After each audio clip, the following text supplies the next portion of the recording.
Hello, good morning. Good morning. Hello po, good morning sa inyong lahat. Good morning. Sige. Okay lang po ba kayo?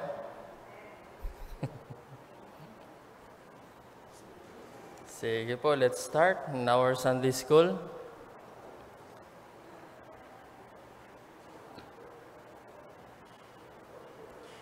When you are reading the Bible, mga kapatid, there's a lot of illustration na makikita nyo doon and topic na pinag-uusapan in which those illustration and topics, usually, the Lord Jesus Christ using those, alam nyo yung mga basic lang at alam ng mga tao na mga illustration. And we can see here in the Bible, mga kapatid, that He uses some of His illustration about agriculture, di po ba? Pagdating sa sheep, sa mga goats, and also He uses about farming, pagiging magsasaka. Kasi during that time, we know na ito yung pinaka-basic nila na alam sa paligid, and ito yung mga ginagawa nila personally. So when the Lord Jesus Christ using this as an illustration or topic, when He is teaching about spiritual things, the people really understand it. Di po ba? Ewan ko sa panahon ninyo ngayon, pero when we are talking about farming, marami po nakakaalam po dito sa inyo about farming, pagiging magsasaka. Natry nyo na pong maging magsasaka, magtanim ng palay? Wala kayong natry.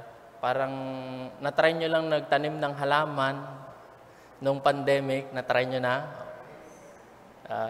Yun yung pinaka-habit nun, during the pandemic time, yung pagtatanim ng mga halaman na ganito, kahit walang flowers, okay lang, basta magtanim-tanim lang, fresh air sa bahay. Pero yung pag-aaralan po natin, mga kapatid, is about the stream of the Holy Spirit, and we will going to use as illustration according to the Bible yung tinatawag na about farming, about bearing fruit. Sa palagay ninyo, paano nagiging successful ang isang magsasaka para dumami yung bunga ng kanyang tanim? Sa palagay ninyo, ano yung mga kailangan ba ng tanim? Usually, kailangan maganda yung lupa. Kailangan yung lupa ay maraming nutrients. Of course, hindi naman magbubunga kung lupa lang, walang seed na itatanim, di ba? Kailangan may itatanim doon, at yung itatanim doon is dapat maganda na binhi. Kasi sa probinsya, hindi basta-basta kung ano-anong binhi lang. They will going to choose the best one para sa binhi upang sa ganun ay tutubo ito ng maayos. At hindi lang po nagtatapos dyan, kailangan ng itil yung ground, kailangan ng ilagay yung seed, tanggalin lahat ng mga damo, kailangan ng water, kailangan din ng sun. Usually, ganyan po yung pagdating po sa mga farming. And you know what, mga kapatid, the Lord Jesus Christ used this as illustration or about His teaching, His stopping, because as Christian, madali po nating maintindihan kung gagamit po tayo ng mga ganong illustration. Just like farming, mga kapatid, just like the tree that needs to bear fruit, ganun din po tayo as Christian. Kailangan po natin, sabi sa Biblia, na mamunga.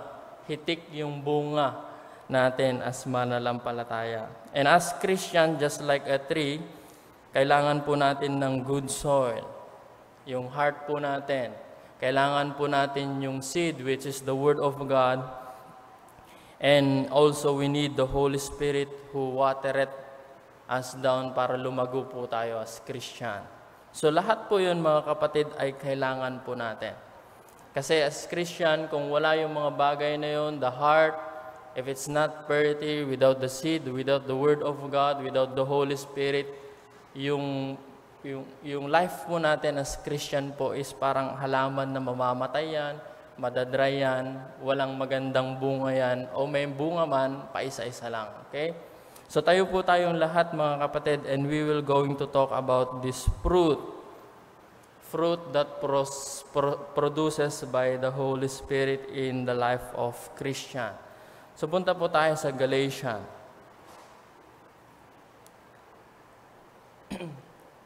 Galatians chapter 5. Galatians chapter 5 verse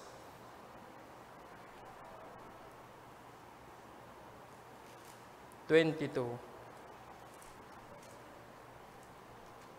Pero basahin na lang po natin yung verse 16 hanggang verse 26. But we will going to focus on verse 22 at saka 23. Sabi po dito sa banal na kasulatan ng Panginoon, "This I say then, walk in the Spirit, and ye shall not fulfill the lust of the flesh. For the flesh lusteth against the Spirit, and the Spirit against the flesh. And these are contrary the one to the other, so that ye cannot do the things that ye would." Verse 18, "But if ye be led of the Spirit, ye are not under the law. Now the works of the flesh are manifest." Ito yung mga gawa ng flesh, which are this: adultery, fornication, uncleanness, lasciviousness, idolatry, witchcraft, hatred, variance, emulation, wrath, strife, sedition, heresies, envying, murders, drunkenness, revilings, and such like of the things which I tell you before, as I have also told you in time past, that they which do such things shall not inherit the kingdom of God. And in verse 22, sabi po dito, "But in contrast, the fruit of the Spirit is love, joy, peace, long-suffering, gentleness, goodness, faith, meekness, temperance. Against such there is no law. And they that are Christ have crucified the flesh with affections and lusts. If we live in the Spirit, let us also walk in the Spirit. Let us not be desirous of vainglory, provoking one another, envying one another." Tayo po yung manalangin. Our gracious loving Father, again, Lord, we are so thankful, O Lord, for the whole week once again, na kami po ay inyo pong iningatan sa aming pong lakad as Christian. And we are so thankful again, O Lord, for the privilege that you've given us to gather together as believer, because this is your will, to praise you in spirit and in worship you in spirit and in truth. And we just pray, Lord, that again, we ask the Holy Spirit that give us the wisdom that we need in order for us to understand His work in our life as Christian. And also, Lord, we ask the Holy Spirit that He is the one who will going to convict us, Panginoon, sa aming pong pag-aaral. And we just pray, Lord, that forgive us as well for our sin. And we also pray, O Lord, for our brethren that are not here on time. We just pray, Lord, that you will be the one to continue, O Lord, to remind them that they need to come as early as possible, to early in this day, O Lord, to worship you. And we just pray, Lord, that continue, O Lord, to guide each and every one of us, and help us, O Lord, to grow spiritually, grow in our love for each other, and grow, O Lord, for always looking forward for your coming, so that all the things that we do here on earth, Panginoon, ay according to your will. And we are always anticipating your coming, O Lord. So, help us, O Lord, to be faithful, at madatnan niyo po kaming faithful, Panginoon. Maraming salamat sa aming pag-aaral ngayon. Pagpalain niyo po. In Jesus' name we pray. Amen. Okay, you may be seated po, mga kapatid.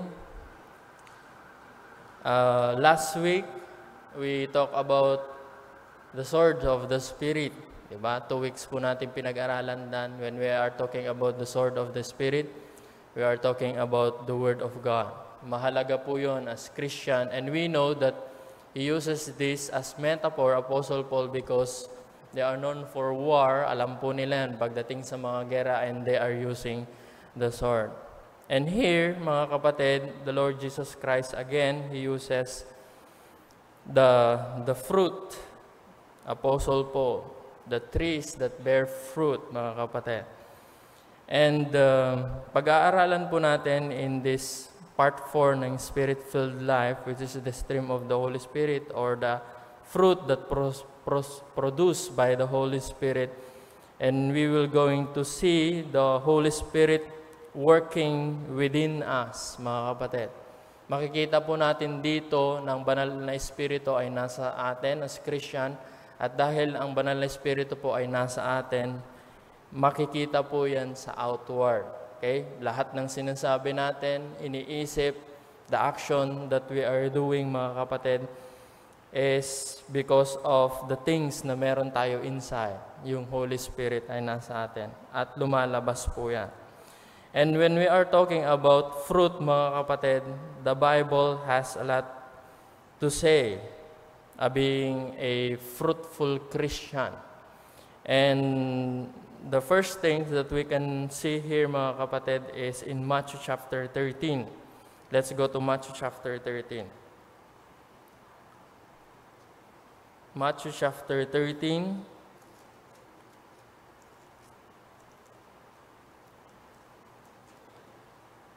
And we know that the Lord Jesus Christ gave this statement po, mga kapatid, about the parable of the sower, Matthew chapter 13. And in verse 3, sabi po dito, "And he spake many things unto them in parables, saying, Behold, a sower went forth to sow."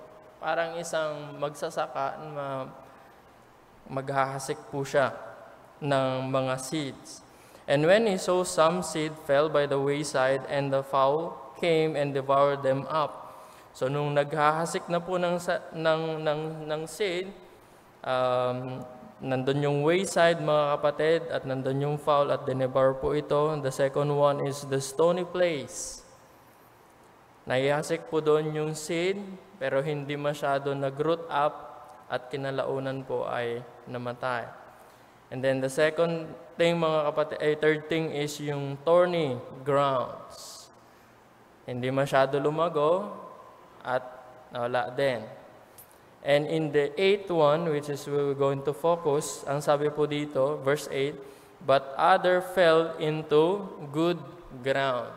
Kaya sinabi ko, para lumago ang seed at magkaroon po ito ng bunga, it needs a good ground. At sabi po dito, "And brought forth fruit, some 100, some 60-fold, and some 30-fold." Ang daming bunga po, di po ba? And we can see here the interpretation in verse 23.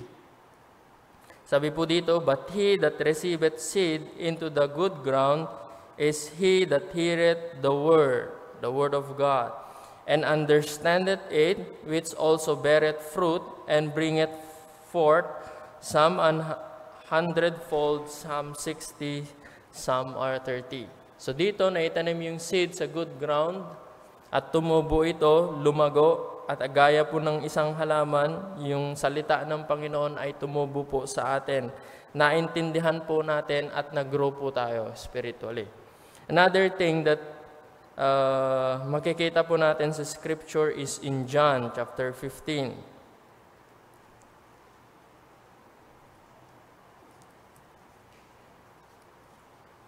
John chapter 15. And the Lord Jesus Christ, ulit ay siya po yung nagsasalita po dito. Sabi po niya, "I, the Lord Jesus Christ, am the vine, the true vine, and my Father is the husbandman." And he saith here, "Every branch in me that beareth not fruit, he taketh away. And every branch that beareth fruit, he purgeth it, that it may bring forth more fruit." So sabi dito, illustration, ako ang, ano sa Tagalog po yung puno, kayo ang mga sanga, ang aking ama ang magsasaka. At sabi po niya dito, every branch in me, lahat ng sanga na nasa akin, sabi ng Panginoon, that beareth not fruit, the Father, He taketh away, and every branch that beareth fruit, He purgeth it, that it may bring forth much fruit. At kailangan po yan, yung tinatawag na purging, sa pagdating sa farming mga kapatid, most especially grapes, may mga maliliit dyan, tatanggalin lang po nila unnecessary na mga branches, tatanggalin po nila yan upang yung lahat ng nutrients po mga kapatid ay pupunta po dun sa bunga para mahitik yung bunga, malaki po yung bunga. And in verse 3, now ye are clean through the word which I have spoken unto you, abide in me, sabi ng Panginoon, and I in you, as the branch cannot bear fruit of itself except it abides in the vine. No more can ye except ye abide in me. Ano yung makikita po natin dito na verses mga kapatid? Sabi po ng Panginoon, ako yung sanga at ako yung vine at kayo yung branches. At sabi ng Panginoon, pag wala ako, wala din kayo. Kayo ay magiging useless. So makikita po natin dito mga kapatid that the Lord Jesus Christ is the source of everything. Even yung life po natin as Christian, yung salvation po natin is come from the Lord He Himself. And we will not going to grow or we will not going to bear fruit unless we will going to abide in the Lord Jesus Christ. Yun po yung sinasabi po dyan. And in verse 5, I am the vine, ye are the branches. He that abideth in me, and I in him, the same bringeth much more fruit. For without me ye can do nothing. We are useless without Christ, and we will not going to bear much fruit without Christ Himself. If ye abide in me, and my words abide in you, ye shall ask what ye will, and it shall be done unto you. And this is one of the promise of God, that if we will going to abide in His word, do His word, there is a blessing. When we ask the Lord something according to His will, of course, He will going to answer that. And in verse 8, dito po natin makikita why as Christian, we need to bear fruit. In verse 8, ito po yung sagot. Sabi po dito, wherein is my Father glorified, that ye bear much fruit, so shall ye be my disciples. Ano po yung makikita natin? When we are going to bear much fruit, pag marami pong fruit na makikita po ang isang Kristiyano, ang Diyos po ay nag-glorify. Amen?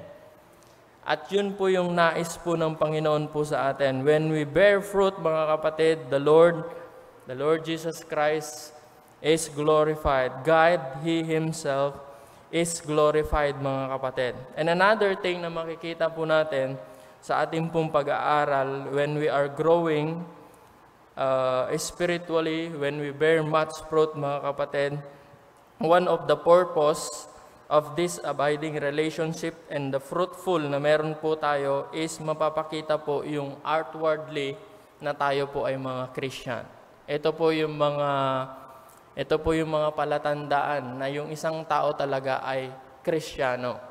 Hindi lang po mag-glorify ang Panginoon when we bear much fruit, pero ito rin ay maipapakita po natin. This is an evidence that we are truly Christian, mga kapatid. And in Matthew chapter 7, ito po yung nais ng Panginoon sa atin to bear much fruit. Matthew chapter 7. And in verse 13, makikita po natin dito na there is a two illustration that is being used here, a wide gate and the narrow gate. Of course, the narrow gate, it's too hard, papupuntang langit, yung wide gate which is the destruction. But again, the narrow gate is going to life. And in verse 15, sabi po dito, beware of the false prophet, which come to you in sheep clothing, but inwardly they are ravening wolves. Dito natin makikita kung talagang tunay na Kristiyano. Kasi may mga nagtatanggap o maraming mga nagtuturo, mga ngaral na akala mo save sila, akala mo they are concerned about your soul, pero deep inside they are ravening wolves po, mga kapatid. As Christian din, ganon. Maraming umattend sa church, may mga sabihin na natin gumagawa, akala mo gumagawa ng mga ministry, but they are not really saved. That's why we need the fruit of the Holy Spirit para makita ang isang Kristiyano ay totoong Kristiyano po siya. And same as true here, he uses this as illustration, mga kapatid. Sabi niya dito, beware of false prophet, which come to you in sheep clothing, but inwardly they are ravening wolves. Ye shall know them by their fruits. Malalaman mo by their fruits. Sabi po dito, do men gather grapes of thorns or figs of thistles? Even so, every good tree bringeth forth good fruit, but a corrupt tree bringeth forth evil fruit. In verse 18, a good tree cannot bring forth evil fruit, neither can a corrupt tree bring forth good fruit. Every tree that bringeth not forth good fruit is hewn down and cast into the fire. And in verse 20, sabi po dito, wherefore, by their fruit, ye shall know them. Madali lang po malaman ang isang Kristiyano kung makikita po natin yung fruit of the Holy Spirit. Of course, pagdating sa farming, mga kapatid, alangan naman na tumitingin ka ng bunga ng, ayan, may bunga po tayo ng santol dyan, tumitingin ka ng bunga ng santol sa mga damo sa labas. Hindi po ganon, di ba? Kasi hindi po nagbe-bear fruit yung damo ng fruit ng santol. Hindi po ganon. Same as true, mga kapatid, if you are really saved, if you are genuinely saved, mga kapatid, yung isang Kristiyano po na yan, we can see the fruit of the Holy Spirit. Yes, pwedeng kopyahin because as an illustration, mga kapatid, when in verse 21, sabi po dito, not everyone that saith unto me, Lord, Lord, shall enter into the kingdom of heaven, but he that doeth the will of my Father, which is in heaven. Many will say unto me in that day, Lord, Lord, shall we not prophesy in thy name, and in thy name cast out evil? Tingnan ninyo yung ginagawa po nila to copy the Christian. Ginagawa po nila, they prophesied in the name of the Lord.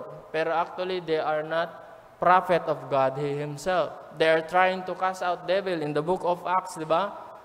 But they fail to do so. Bakit? They are not of God, mga kapatid. Same as true, mga kapatid, as Christian. Kung tayo po ay ligtas, yung stream na lumalabas po sa atin, mga bibig, sa isipan at ginagawa, it must be in holiness. Kasi ang Diyos po natin ay holy, mga kapatid. Kaya hindi po natin pwedeng sabihin, oh, I am Christian, I do sin in my life frequently without repentance. Hindi po ligtas po yan. Di ba? As Christian, God hates sin. We as Christian, we hate sin as well. Tama po? Hindi po natin pwedeng sabihin na Kristiyano naman ako, gumawa na lang ako ng kasalanan. No, mga kapatid. God said, He Himself, sabi po niya, be ye holy for I am holy. Be ye perfect for I am perfect. Again, yung lumalabas po sa atin, lahat, yung stream po na yan, is work of the Holy Spirit. Dapat makikita po yung fruit of the Holy Spirit in our life. Now, tingnan po ninyo yung, mag-isip po kayo ng ganitong bagay. Yung nasa circle ng family ninyo, friends, pag nagbabasa po nila, kasama nyo po yan lagi, ano kaya yung nakikita po nila sa inyo? Is it the fruit of the Holy Spirit? Nakikita kaya? O it's not? As Christian, mga kapatid, observe po natin ito. We must bear fruit, mga kapatid. Now, another thing, mga kapatid, when we bear fruit is not only glorify God and give the evidence, but also, pangatlo is maaari po natin ma-encourage yung mga believers that they really see the Lord Jesus Christ in our life. One of the problem of Christian is their testimonies. When they are trying to share the gospel to the people, they're trying to say that, oh, the Lord Jesus Christ changed my life. But when they are looking at your life, parang walang nabago. That's why sometimes when we witness to them, wala namang pagbabago sa iyo. Yung ginagawa mo noon, ganun pa rin yung ginagawa mo. And we fail to testify the changed life na ginawa ng Panginoon po sa atin. So when we bear fruit, mga kapatid, we can encourage the believers to believe the Lord Jesus Christ. Pag nakikita yung buhay, o nga no, meron siyang buhay na may kabanalan. Meron po siyang love, meron po siyang peace, meron siyang long suffering, and so on and so forth. And they are trying, and the people will going to try to listen to you. Bakit nga ba nagkaroon ka ng changed life? And that's the time you share the Lord Jesus Christ to them. Kaya napaka-mahalaga, mga kapatid. But of course, not all the people, the unbeliever, is ma-appreciate po nila yung buhay po ninyo. Of course, they will going to ridicule you as well. They will going to try to mock you as well. Sasabihin nila, banal-banalan naman to. Usually, ganun, di po ba? Akala mo, hindi makasalanan, pero diba? Usually, they're trying to ridicule our faith and our testimonies. But again, mga kapatid, these are the qualities na ating pong pag-aaralan about the fruit which is produces by the Holy Spirit. Now, kailangan din po natin maintindihan that the fruit of the Holy Spirit is not a natural product po, mga kapatid. Nakakala mo, tingnan nyo yung isang halaman. Isang halaman na nagbubunga. Napaka-grabe yung effort mong gagawin dun sa isang halaman na yun para mamunga lang, di ba? Pero tingnan ninyo yung grass. Kahit wala kang effort na gawin, nandyan yung grass. Na kung minsan, mas sa probinsya, sa farming, mas malago pa minsan yung mga grass kaysa doon sa tinanim mong mga palay. Diba? Pero again, mga kapatid, yung grass po na yan, natural lang na yan sa mga taniman, tumutubo yan, kahit di mo alaga, tumutubo. Pero as Christian, mga kapatid, to bear much fruit, hindi po ito natural na nag-grow lang. Without the good soil, without the nutrients, without water, and without the sun, ay hindi po mag-grow. Same as true as Christian. Without the Word of God, meron kami nakasakayan, mga kapatid. Sabi niya, taga-Tansa daw siya, kay Pastor Byers, nandito na daw siya sa Manila, at hindi daw siya nag-church. Sabi ko, paano ko mag-grow as Christian? Naghahanap daw siya, ilang buwan nang wala. Sabi ko, I encourage you to attend Baptist Bible Church Santa Mesa. Kasi ang will ng Panginoon is for us to grow spiritually, to bear much fruit, at hindi po natin magagawa yon without the supernatural work of the Holy Spirit. At tandaan po natin, this is produces by God, He Himself. Produces by the Holy Spirit, mga kapatid. In Galatians, balik po tayo doon. In Galatians chapter 5, verse 22. Sabi po dito, but the fruit of the Holy Spirit. It is important to note that God uses the singular from its of fruit na yung nabanggit po dito. Ano po yung ibig sabihin po niyan, mga kapatid? They come together as a singular result of the work of the Holy Spirit in our life. It is the work of the Holy Spirit at yun po yung ginagawa niya. Kumbaga, as Christian, meron na po ito, available na po ito sa atin because of the Holy Spirit. Nasa atin na yan. Ang gagawin lang po natin, the Holy Spirit, we just going to let the Holy Spirit control us, cultivate that fruit in our life upang mamanifest po ito. Hindi po pwedeng sabihin na as Christian, wala akong ganito, wala akong pag-ibig. No. Hindi po pwede because you are saved. This fruit which is produces by the Holy Spirit ay meron sa'yo. Sabi po dito, hindi mo pwedeng sabihin that you don't have love. Hindi po pwede. You cannot say, I don't have joy. Hindi po pwede, mga kapatid. That you have the Holy Spirit at nasa iyo na yan. It's just you just let the Holy Spirit work and control in your life at mapoproduce mo po itong mga to outwardly. Nasa atin po na yung mga na virtues na to, mga kapatid. So the first one na makikita po natin dito, but the fruit of the Holy Spirit, it is produces by the Holy Spirit. Number one is the love. The Holy Spirit produces love. Remember po mga kapatid, naturally, tayo as sinners, yung love po natin before is not compare the love that we have right now. Kasi ang love natin before, bakit po natin mahal ang isang tao? Kasi nakikita mo, maganda siya, makakasama mo siya, meron kang benefit sa tao na yan. That's why you love the person. Di po ba? Pero ngayon mga kapatid, we just love the person unconditionally. At bakit po tayo may pagmamahal po na yun, gaya po ng pagmamahal ng Panginoon sa atin? The Bible says that we are all sinners before God. Kung may kondisyon ang pag-ibig ng Panginoon, we are all sinners, dapat hindi po tayo mamahalin ng Panginoon. But we praise God, the love of God is unconditional. That's why the Bible says, for God so loved the world that He gave His only begotten Son, that whosoever believeth in Him should not perish but have everlasting life.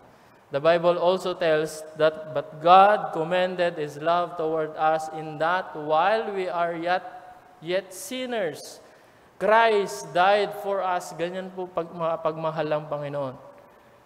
Hindi po na inalaw ng Panginoon na mapupunta po tayong impyerno because we will all going to hell because we are all sinners.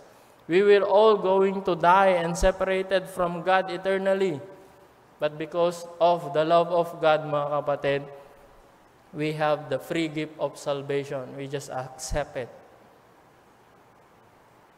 At dito mga kapatid, dahil noon wala po tayong pag-ibig, nakapag-ibig na pwede po sundun sa standard ng Panginoon. But we praise God, the love of God, which is we know that God is love, at alam po natin, we as Christian, this love will manifested to us as well. Because the Bible says in Romans chapter 5, verse 5, punta po tayo doon.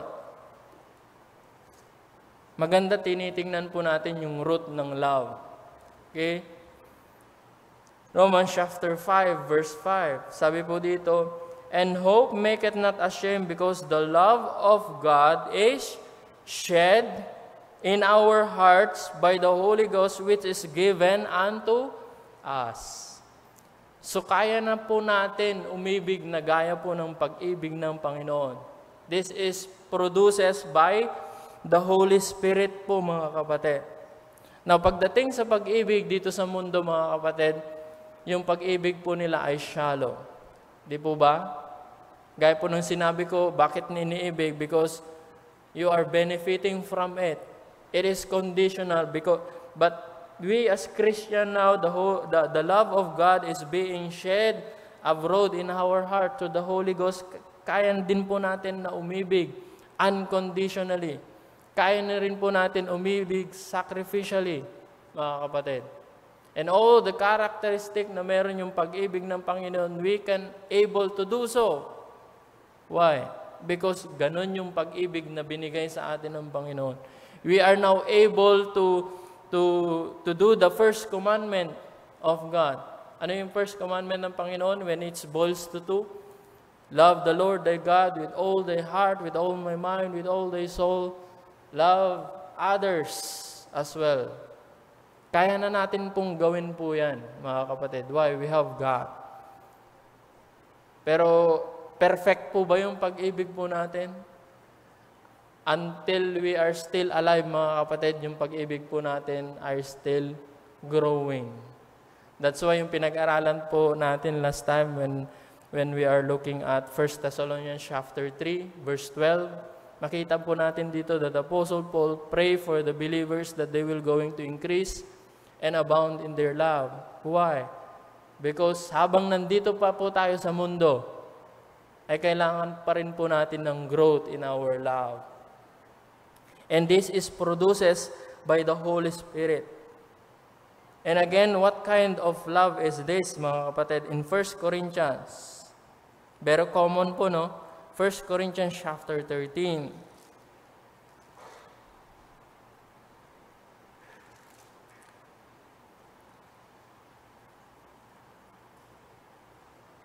Sabi po dito in verse 4, charity, or can translate it to love.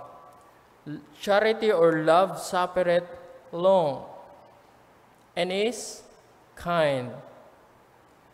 Charity envieth not, charity vaunteth not itself, it's not puffed up, doth not behave itself unseemingly, seeketh not her own, is not easily provoked, thinketh no evil, rejoice not in iniquity, but rejoice in the truth.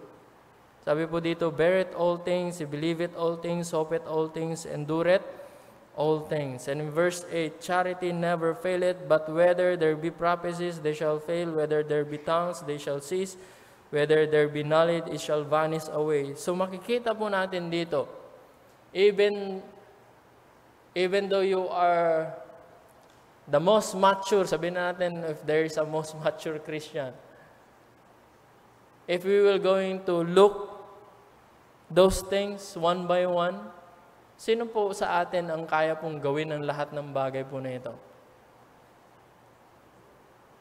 Meron? One of the articles, sabi niya, even though 10 times na mabuhay ka dito sa mundo, you are not able to do all those things. But we praise God, it is possible to do all those things. Why? Because we have the Holy Spirit po, mga kapatid. Yung love na yung love na may patience, kind, not jealous, it's not bragging, not arrogant, not behaving uncomely, seek her own, not seek her own, not easily provoked. And those things, mga kapatid, is one of the fruit of the Holy Spirit, yung love, yung quality ng love na meron po tayo. And even in 1 John,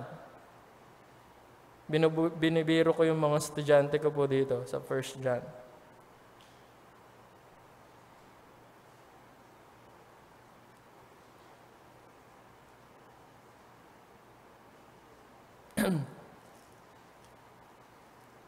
First John chapter 3. Sabi ko sa mga estudyante, willing ba kayong mamatay sa kapwa niyo estudyante?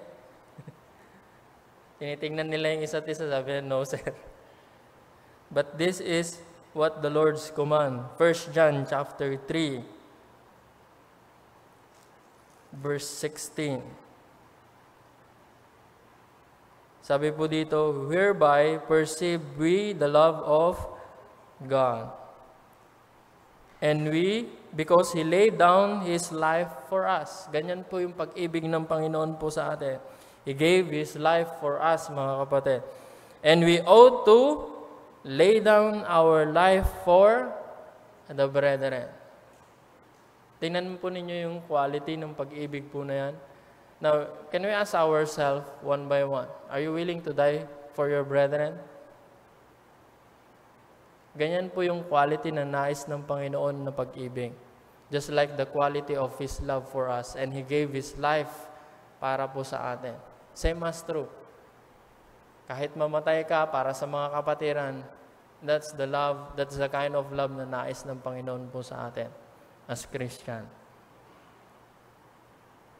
And again, this is the product of the Holy Spirit in our life.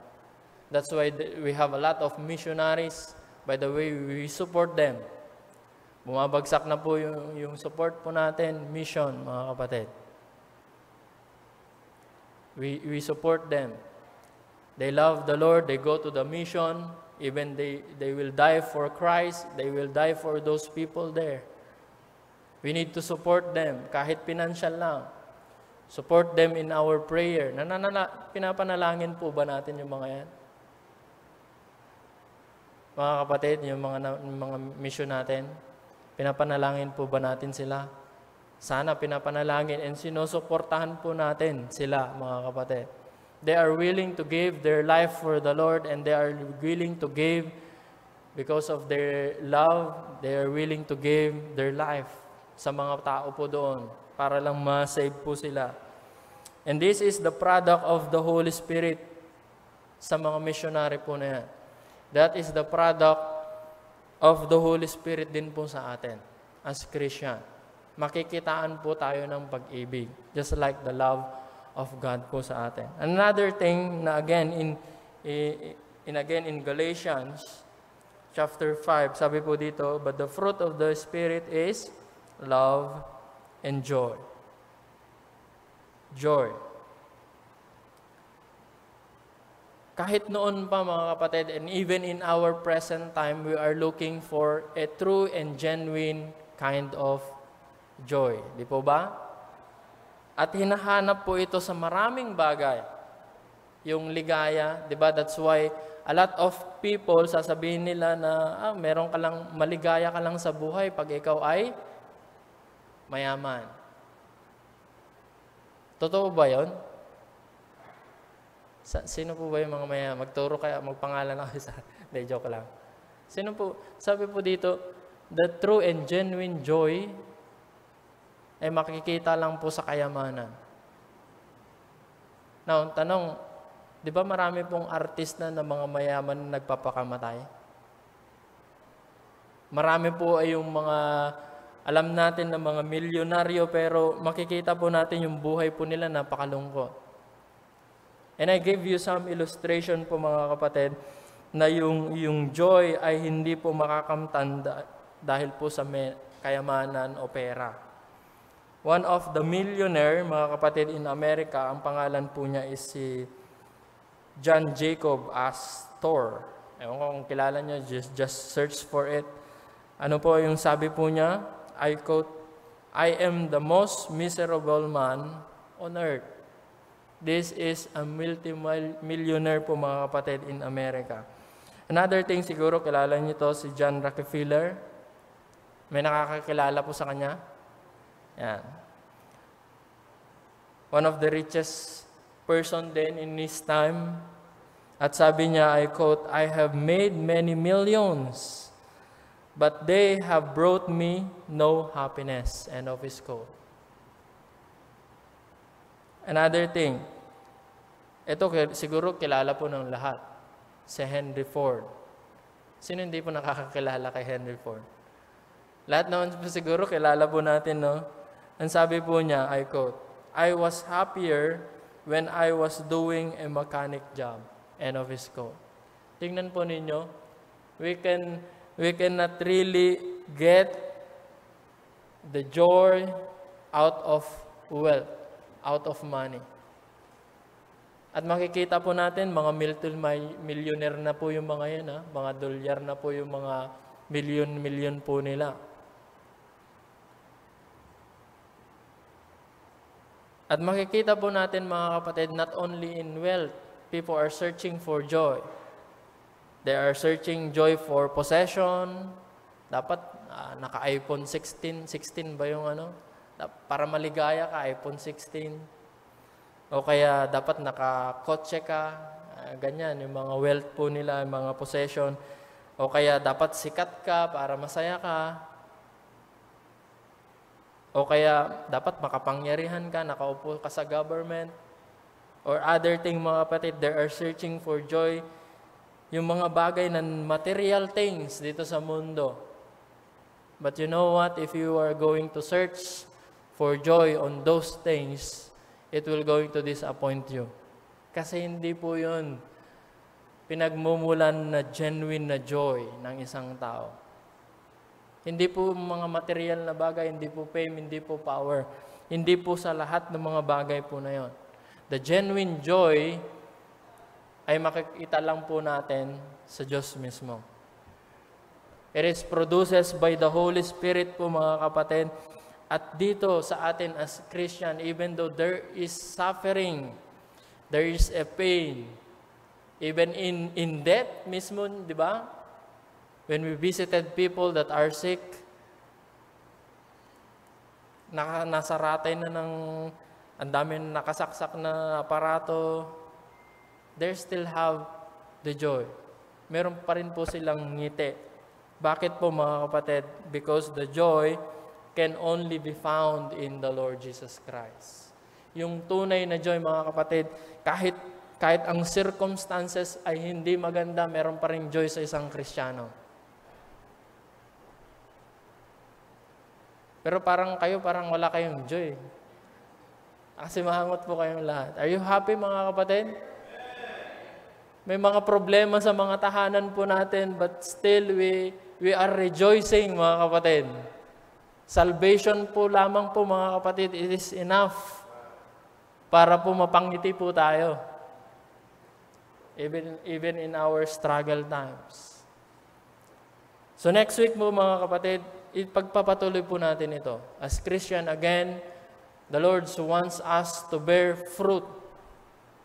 Fruit of love and fruit of joy sa atin. Why? To glorify Him. Let's all stand po mga kapatid. Let's pray. O gracious, loving Father, again Lord, we are so thankful for the fruit of the Holy Spirit produces in our life. The first two that we discussed about love and about joy, O Lord.